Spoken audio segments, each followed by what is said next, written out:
Imagine walking into any room and commanding attention not by volume or charm, but by precise words that cut through noise and get results.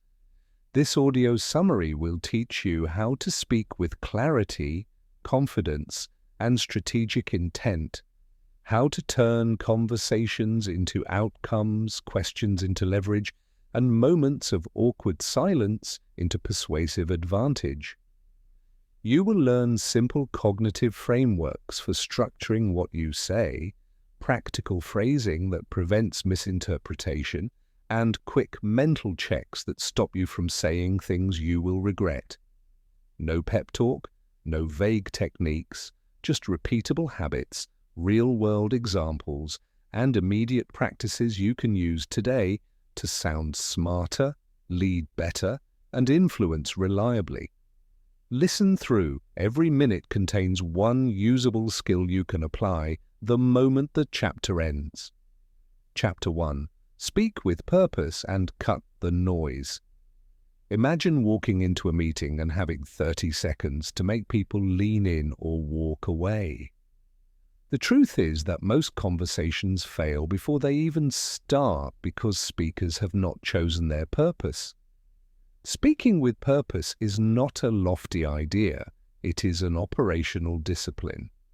Begin every interaction by naming the single outcome you need from it, then delete everything that does not advance that outcome. This sounds austere because it is. People who master this habit do not strip warmth or humanity. They simply prevent aimless meandering that wastes attention. To practice, run a one-question filter in your head before you speak. What is the real effect I want right now? If the effect is to inform, keep the message crisp and evidence-driven. If the effect is to persuade, open with a clear claim and one strong reason. If the effect is to recruit, move quickly to a tangible next step you want them to take. The discipline of purpose turns language from noise into leverage. Now the practical mechanics. Use a short structural pattern. Lead with the conclusion, follow with the crux, then close with the ask. Lead with the conclusion because human attention is finite and often solves backward. Give the audience the map first, so every following sentence lands on familiar ground. Follow with the crux, the one insight, statistic, or story that makes the conclusion plausible. Close with a clear ask that is binary and simple, yes, no, calendar slot, or a single required action. Real leaders treat the ask like the most important line in the script because a conversation without a next step is a therapy session pretending to be work. Stories matter because humans are pattern seekers. Use one vivid micro-story to illustrate the crux, no more than 60 seconds. Choose sensory details and a short arc. Problem, pivot, result. The brain remembers scenes, not abstract lists. Avoid laundry lists at all costs. Hearing 10 items is not useful. Pick 3 and make them memorable. Beware of hedging language. Phrases like, I think, maybe, or perhaps are oxygen for doubt in your speech. Replace them with calibrated confidence. I recommend, the evidence shows, here's what we will try. Confidence signals competence and creates permission for action. Yet confidence must be tethered to care. When you need to invite input, name the scope clearly. I want your critique on the timeline, not on the design. So feedback is usable. The final layer is rhythm and brevity. Speak in short sentences, pause to punctuate key claims, and use breath as a rhetorical instrument. Pauses give listeners space to process and grant your next sentence amplifying power. The person who speaks long and flat is often ignored. The person who speaks short and strategic moves rooms. Begin practicing this method in small settings, one-on-one conversations, brief updates, and daily check-ins until the habit becomes default. Purpose. first speech turns ordinary talk into predictable outcomes, it is not showmanship, it is respect for other people's attention and a practical lever for getting real things done. Chapter 2. Craft questions that open doors, not defenses. A question is not the absence of knowledge, it is the engine of discovery. Smart speakers use questions as a tactical tool to reveal information, align incentives, and move discussions forward. Many people ask questions that put others on the defensive or pull the conversation into endless hypothetical loops. Instead, design questions to be pragmatic and directional.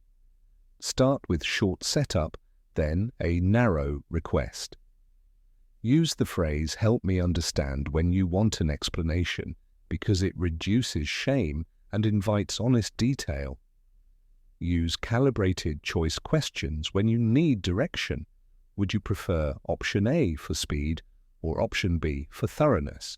Because giving two structured options eliminates the paralysis of open-ended asks. Use outcome-focused questions in negotiations. What would make this acceptable to you by Friday? This forces people to translate vague preferences into measurable criteria. For emotional or tricky conversations, employ reflective questions. Tell me what you heard me say, or what part of that feels risky for you. Reflection both validates and clarifies. Beware of leading or loaded questions. Questions that assume motive or guilt close people down. Instead, test assumptions with neutral probes. What data would change this decision for you? That phrasing separates belief from evidence. Use sequencing to gather signal quickly. Ask for a headline response, then one supporting fact, then one alternative. This three-step probe prevents polysyllabic fog and reveals whether the person has thought clearly or is improvising. Questions also shape power dynamics. When you feel stuck, offer a small hypothetical that narrows choices. If we had to decide today, would you choose X or Y, which creates a decider mindset? In groups, use directed questions to reduce speak over. I want 2-minute inputs from each of 3 voices. Begin with you.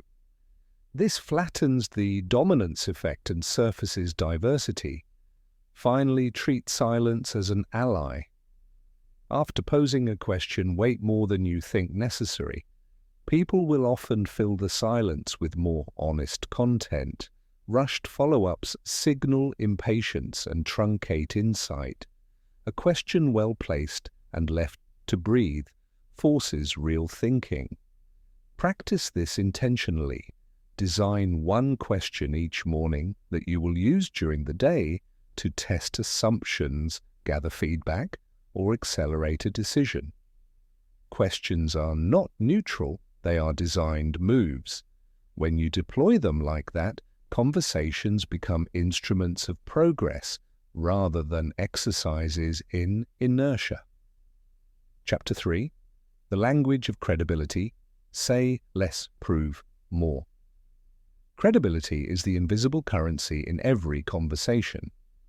It can be earned quickly with a few tactical moves or squandered in a single thoughtless sentence. The fastest path to credibility is demonstration, not assertion. Instead of telling people you are reliable, show it by citing a recent outcome, describing the specific playbook you will use, and stating short, measurable checkpoints. Replace abstract claims with concrete numbers and timelines. A memory of a leader who said, "We'll have results soon," is forgettable. A leader who says we will reduce churn by 3% by the next quarter and explains the 2 steps that will deliver that result buys attention. Another vector of credibility is consistency. If your words predict your actions, trust accumulates. Small, predictable rituals, meeting agendas posted before calls, brief decision logs afterward, create institutional reliability. People rate behaviors, not promises. Use source triangulation when you need to persuade with outside data. 3 independent citees beat 1 grand claim. But don't oversight, pick the most relevant statistic and narrate why it matters. Avoid overclaiming. Exaggeration corrodes believability. If you do not know, say so and follow with how you will find out. Honesty is a long-term accelerator. Tone contributes to perceived credibility. Calm, direct language that avoids unnecessary qualifiers reads as competence. Modulate emotion. Passion for purpose is good, melodrama is not. Finally, credibility is social. Introduce testimonials in story form, short, human accounts of someone who benefited from your approach. People trust other people more than theories. When a testimonial includes specific metrics and context, it becomes persuasive evidence. Build your credibility architecture by thinking through proof. What can you show? What can you document? And how will you make it visible quickly? Say less, prepare proof, and the world will listen. Chapter 4. Structure. Your story. Small narrative, big impact. Humans think in stories. If you can stitch your point into a short narrative with a clear arc, listeners will remember and act. The minimal story that works in professional context contains 3 parts: the friction, the pivot, and the outcome. The friction is the concrete problem that people recognize. Use a specific scene to anchor it. The pivot is the decision or insight that reorients action. The outcome is the measurable result that justifies the pivot. Keep each part tight. The friction in one sentence, the pivot in one, and the outcome in one. Then layer one illustrative micro-detail, a number, a sentence of setup, or a human image. Avoid moralizing arcs or generic success cliches. The best business stories read like case studies with drama minimized and clarity maximized. This is what happened, here's why it mattered, here's what we learned. Use these stories to prime behavior. For example, describe a product launch that failed because teams delayed a single decision. Contrast it with a later launch that succeeded because the team chose a tiny experiment first. That contrast creates a mental rehearsal in the audience's mind of the practical move you want them to emulate. Another technique is serial vignette, 3 30-second stories that each support the same thematic claim. Chapter 5. Listen first, speak second. Effective speakers are distinguished not by how loudly they talk, but by how well they listen. Listening is an active skill that creates openings for precision, empathy, and influence. Begin every important conversation by resisting the urge to fill silence and instead calibrate your attention on 2 things: the speaker's core claim and the underlying emotion that gives the claim weight. When a colleague says the project is risky, ask a single clarifying question and then stay quiet long enough to hear whether they mean technical uncertainty, resource scarcity, or a loss of reputation. That pause often yields the real lever. Listening is not passive. It is a tactical investment that returns clearer paths and fewer missteps. Practice a brief mental checklist while the other person speaks. What fact anchors their position? What fear or desire animates it? And what immediate test would prove or disprove the claim? Use reflective phrases sparingly, so you're worried that launch timing could harm adoption, to show you understood, and to focus the next move. Chapter 6. Short sentences, big impact. Clarity often fails because sentences try to carry too much at once. Short sentences are not impoverished.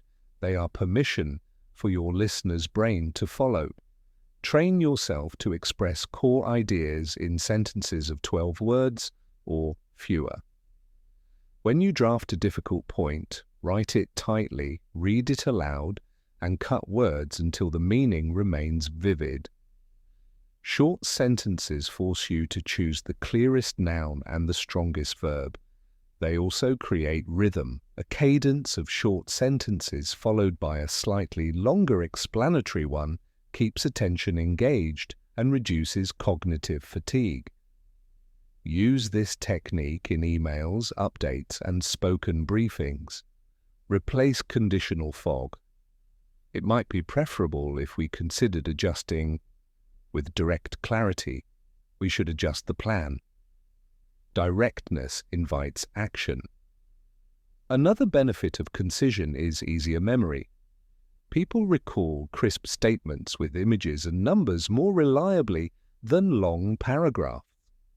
When you need to transmit a policy or a deadline, craft a single-sentence headline that captures the commitment and follow with 2 short, supporting sentences. Chapter 7. How to handle pushback without losing ground. Pushback is inevitable when you propose change. The skill is not to avoid objections, but to handle them so the conversation advances rather than devolves. Begin by reframing an objection as information. An objection tells you which assumption is not shared. When someone counters, listen, then restate the core objection in one sentence and ask which evidence would move them. This diffuses defensiveness and converts debate into a shared data-gathering task. Use calibrated concessions strategically. Concede minor points that do not undermine your core objective to build reciprocity, but guard the key elements that produce value. When an objection is emotional, fear of blame, reputation risk, or workload, address the feeling first with a short, empathetic sentence before pivoting back to facts. This sequence validates people and preserves logic. Avoid 2 common errors, answering with words only and answering with dominance. Words without supporting data feel hollow. Dominance shuts down collaboration. Instead, combine a concise factual rebuttal with a small, testable proposal, if the risk is real. Chapter 8. Stories that shape. Decision. Stories are not escape hatches from reason. They are the fastest way to encode complex decisions into shared practice. A concise case story that demonstrates a principle in action is more persuasive than 10 theoretical arguments. When you tell a story to influence, choose a protagonist your audience recognizes, a specific problem they faced, the exact action they took, and one measurable outcome. The mini-case must be relevant. If you advocate a new process, pick a story where the process solved the same core constraint your audience faces. Use sensory detail selectively. A single, vivid image will anchor the memory. End with a clear lesson sentence that maps the story to the current choice. Practice packaging 1 story per week that you can reuse in meetings.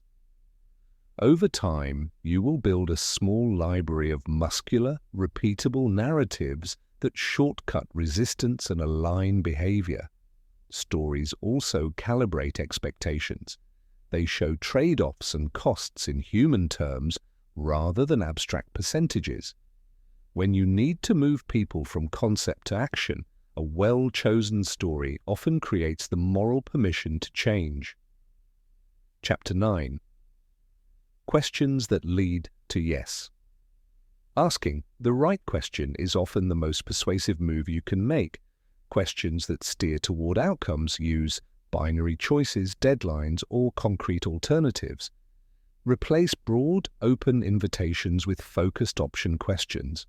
Which of these 2 dates works for a launch? A for speed or B for quality? This reduces decision friction because people hate open-ended responsibility. When seeking commitment, make the next step small and specific. Will you review this proposal and provide feedback by Tuesday? Small asks convert hesitation into momentum. In negotiations, ask problem-revealing questions rather than position-anchoring ones. What constraint makes this number unacceptable? The answer reveals negotiable elements. Use conditional offers to accelerate agreement. If we secure X resource, would you support Y? This constructs practical conditionality that clarifies trade-offs and speeds a yes. Remember to pause after asking. Silence multiplies the chance of a substantive answer. Good questions create a path forward rather than a valley of doubt. Chapter 10. Tone, Pace, and the Hidden Signals of Power. What you say matters less than how you say it. Tone and pace encode confidence and calibrate listener comfort. Aim for an even, steady pace that allows comprehension. Speed can signal enthusiasm, but too fast compresses processing time. Slow down to emphasize key points and use a deliberate pause after a major claim. Tone should be warm enough to invite collaboration, but firm enough to convey authority.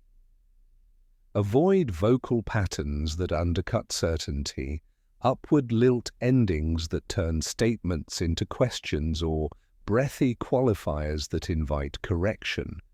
Practice reading a short paragraph at varied speeds and tones, recording yourself if possible to hear the difference.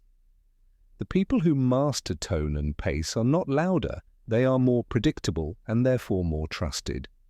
Use modulation to guide attention. Quieter passages prime listeners for a subsequent claim, and deliberate volume increases highlight the most important line. Control of tone is a low-cost skill with outsized impact on persuasion. Chapter 11. Managing difficult conversations with structure and respect. Difficult conversations do not become easier with courage alone. They become manageable with structure. Open a hard conversation by stating the purpose, naming the desired outcome, and acknowledging stakes. Then invite the other person's perspective with a focused question and mirror what you hear. This sets a collaborative frame. Use specific examples rather than generalizations, and tie behavior to impact. Describe what happened, how it affected work or trust, and what you want to change. Propose a small, testable next step rather than infinite promises. For accountability, set a follow-up date and an observable metric.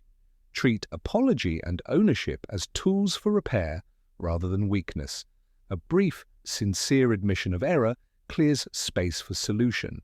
Respectful structure prevents blame, spirals, and creates a forward path. Chapter 12. Preparing to speak. The 5-minute rule. Preparation costs time, but saves far more. The 5-minute preparation rule says that for any conversation longer than 10 minutes, you should spend at least 5 minutes clarifying purpose, outcome, and one illustrative story. Write a single-sentence headline, 3 supporting points, and the ask. Rehearse aloud once and time your opening. This preparation reduces filler, increases confidence, and makes remote presentations feel rehearsed rather than improvised. The habit of quick preparation scales. Apply it to daily stand-ups, performance checks, and client calls. Chapter 13. Language that builds. Trust fast. Trust grows from predictability and demonstrated competence. Use precise timeframes, name deliverables, and regular updates to build predictability. Avoid vague promises. When you commit, follow up proactively and underpromise slightly so you can exceed expectations. Use plain language over jargon. Clarity signals care and reduces misinterpretation. Small rituals like a weekly update email with 3 lines, what we did, what we will do next, and any blockers. Create a trust rhythm that compounds over months. Chapter 14. The Art of the One Page. Brief. Long attachments bury decisions. The one-page brief forces clarity, context in one line, recommendation in one line, 3 supporting bullets, risks and mitigations in 2 lines, and a single next step. This format respects attention and speeds decisions. When you must share complexity, append the brief to deeper materials rather than replacing it. Teaching teams to produce such briefs raises the overall signal-to-noise ratio and makes your meetings shorter and more productive. Chapter 15. Closing conversations with intent. Every conversation deserves a clear close. End with a summary sentence that restates the decision or next step, assign ownership, and confirm the timeline. This reduces ambiguity and the slow leak of intent that causes projects to stall. A strong close is a gift to the other person. It removes guesswork and preserves energy for execution. Practice closing by always asking, "What is our next, small, measurable action?" When you leave that question answered, progress becomes inevitable. Chapter 16. Public speaking for influence. Standing before a larger group changes the rhythm of your thinking because noise and stakes expand at once. Preparation for public speaking is less about memorizing words and more about designing a clear emotional arc that guides attention from problem to possibility. Start by mapping the room mentally. Who will likely resist? Who will need evidence? And who will carry your message forward after the talk ends? Build an opening that anchors attention immediately with a concise headline sentence and a vivid image that listeners can hold in mind. The opening is the contract you make with listeners. If you break that contract by wandering, permission to engage is lost quickly. Structure the body of your presentation around 3 compelling moves: a diagnostic that shows you understand real pain, a compact argument that reveals a practical lever, and a short case or example that proves it works. Use a single, carefully chosen story to humanize the argument and avoid overloading with data. One specific scene trumps a dozen statistics because humans remember scenes. Craft transitions as signposts, 3 words that orient the audience to what comes next, so you do not leave them chasing context between points. Rehearse with constraints similar to the final setting. If you will stand on a stage, rehearse standing.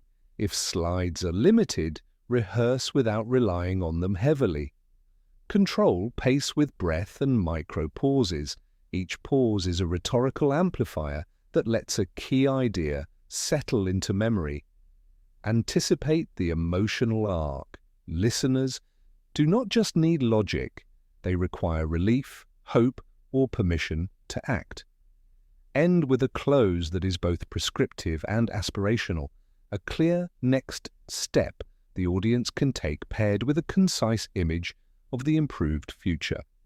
Practice with feedback loops. Record a trial, watch it soberly, seek 3 specific improvements, and repeat until the opening and close feel inevitable. Remember that authenticity matters more than polish. Sincere imperfection paired with clarity is more persuasive than sterile perfection that lacks human warmth.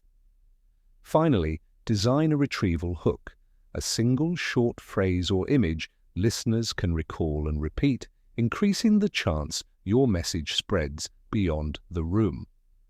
Public speaking is not an exhibition, it is a structured invitation to think and act differently. Prepare like you mean it, rehearse with constraints that mirror reality, and keep the focus relentlessly on what you want the audience to do next. The disciplines you apply to preparation determine whether your talk becomes an event that changes behavior or a pleasant hour that people forget. Chapter 17. Conversation as Negotiation. Every negotiation is a conversation that trades information for options, and the skill of moving those conversations toward mutual value is learned through design rather than impulse. Begin by clarifying your walkaway terms privately so you do not anchor to wishful hopes in the middle of a tense exchange. When you open, state a clear objective and a single question that reveals the other party's primary constraint. A well-crafted question is the fastest way to surface priorities because people rarely tell you what they value directly without a prompt that makes trade-offs explicit. Use calibrated alternatives rather than open-ended ultimatums.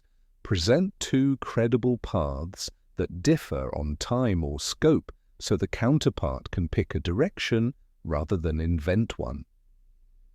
Frame proposals in conditional terms. If you provide X, then I can commit to Y, because conditional moves create reciprocity and clear measurement. Pay attention to sequencing. Start with small, low-risk commitments to build a pattern of exchanges before moving to larger asks. That reduces perceived loss and increases the chance of follow-through. Manage information asymmetry strategically. Share enough to build trust and invite joint problem-solving, but hold reserved data that preserves bargaining leverage until you understand intentions. When resistance appears, treat it as a diagnostic signal rather than a battle.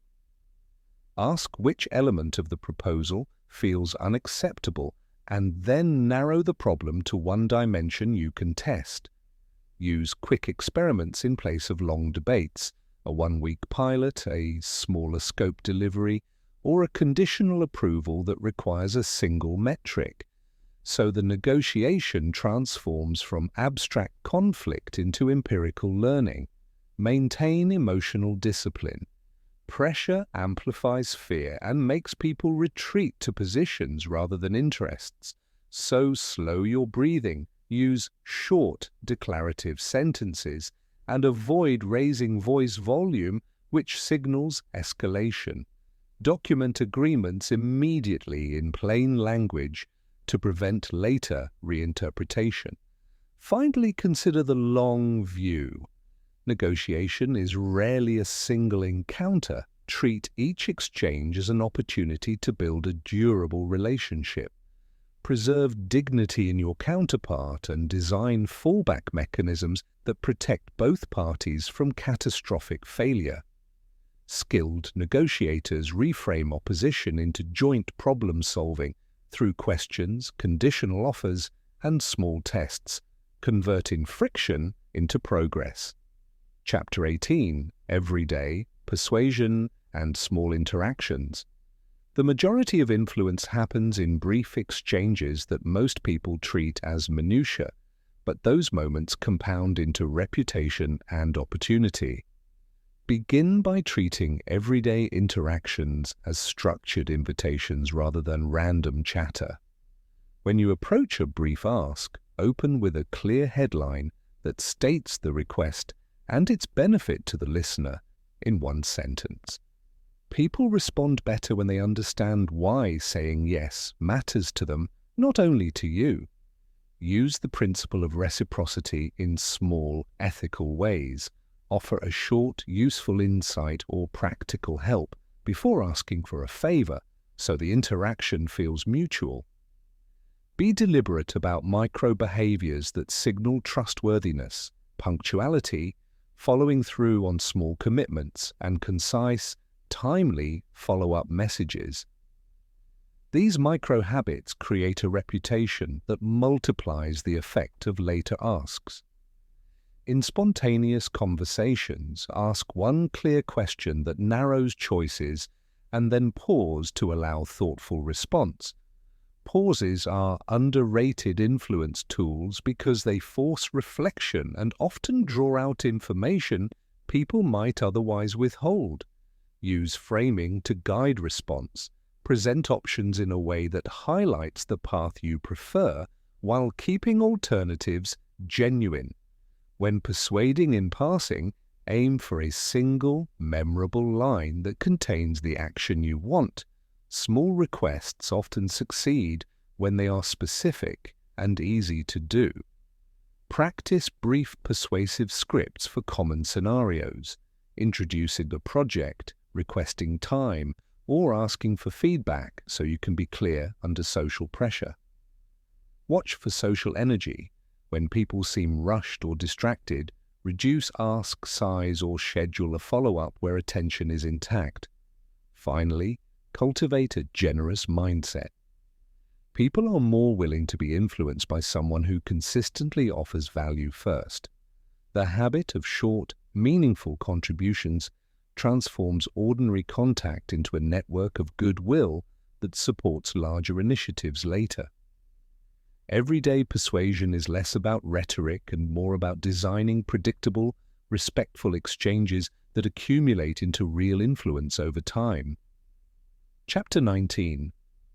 The Power of Storytelling in Smart Conversation. One of the most powerful tools of intelligent communication is storytelling.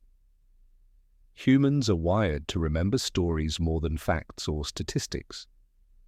When you tell a story, you invite your listener into your world. You make them feel instead of just think. Smart speakers use stories to simplify complex ideas, to persuade, and to connect emotionally with their audience. But not all stories have the same impact. The secret lies in how you tell them. Start with a hook, a surprising fact, a relatable struggle, or a dramatic moment that instantly captures attention. Then build tension, make your listener curious about what happens next. Finally, deliver a resolution that ties back to your main point. The most memorable stories have a clear emotional journey, from problem to challenge to triumph. When you use storytelling wisely, your words gain weight, and your message becomes unforgettable. For example, instead of saying, "hard work pays off," tell the story of someone who failed repeatedly but refused to give up, and how that persistence changed their life. Smart communicators also use sensory details, describe sights, sounds, emotions, and thoughts. This brings the listener into the moment. When you master storytelling, people stop seeing you as just a speaker. They see you as a leader, a visionary, someone who moves them. In every conversation, think, what story can I tell that illustrates my message better than any explanation ever could? Chapter 20. Speaking smartly under pressure. The true test of a smart communicator isn't how well they speak when they're calm, it's how they respond when tension rises. Whether it's a tough question, a heated debate, or an unexpected challenge, pressure reveals your true mastery. To speak smartly under pressure, you must first control your mind, not your mouth. When adrenaline hits, your brain wants to react quickly, but intelligent speakers pause, they breathe. That single moment of stillness separates amateurs from masters. Instead of rushing to defend yourself, ask a clarifying question. Could you explain what you mean? Or, that's an interesting point, can you tell me more? This buys time and shows confidence. Conclusion: the art of speaking with intelligence and grace. Speaking smartly is not about showing off your vocabulary or sounding intellectual. It's about connection, clarity, and calm power. Throughout this journey, you've learned how to listen actively, express ideas clearly, use silence as strength, and tell stories that move hearts.